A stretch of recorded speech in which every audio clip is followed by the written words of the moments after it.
তো hello guys, চলে এসেছি আজকে ক্লাস 10-এর নতুন একটি অধ্যায়, কোন পরিমাপের ধারণা অধ্যায় নিয়ে।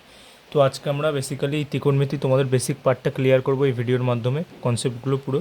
তারপর আমরা আবার অধ্যায় ভিত্তিক মানে অধ্যায় যে অনুশীলনী আছে সেগুলো সমাধান করব।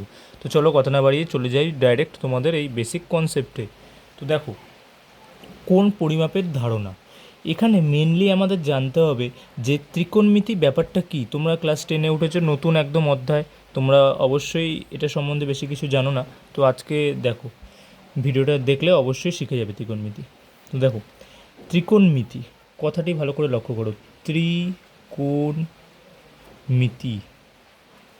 ত্রিকোণমিতি, এখানে ত্রি মানে হচ্ছে তিন, কোণ মানে তো তোমরা জানো অ্যাঙ্গেল, মিতি মানে পরিমাপ। ওকে, তিনটি কোণের পরিমাপ।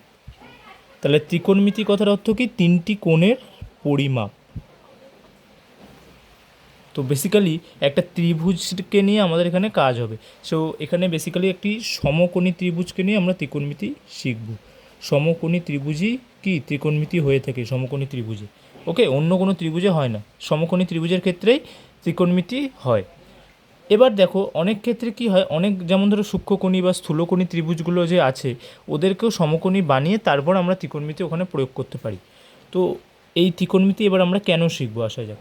দেখো, ত্রিকোণমিতি আগে চাঁদ মানে পৃথিবী থেকে চাঁদের দূরত্ব বা নক্ষত্রের দূরত্ব, এগুলো সবই এই ত্রিকোণমিতি দিয়ে মাপা হতো।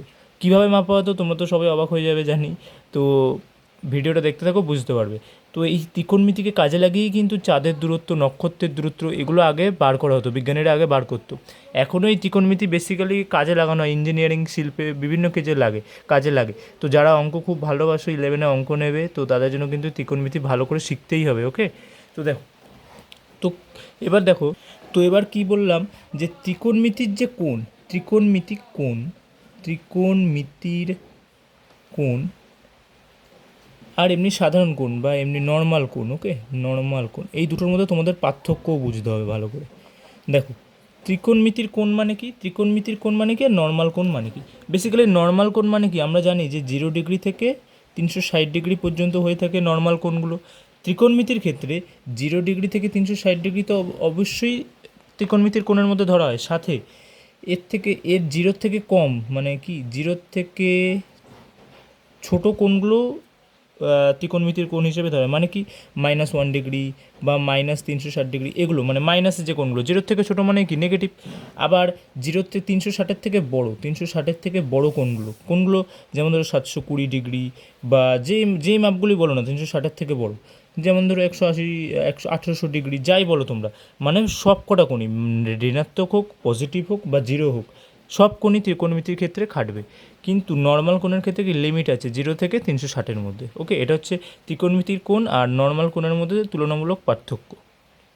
আচ্ছা, ত্রিকোণমিতির কোণকে আমরা দুভাগে ভাগ করতে পারি। একটি হচ্ছে ষষ্ঠিক পদ্ধতি, আরেকটি হচ্ছে কি বৃত্তীয় পদ্ধতি। ওকে, ষষ্ঠিক আর বৃত্তীয়, এই দুটো পদ্ধতিতে আমরা ত্রিকোণমিতির কোণ মাপতে পারি। তো এবার আসে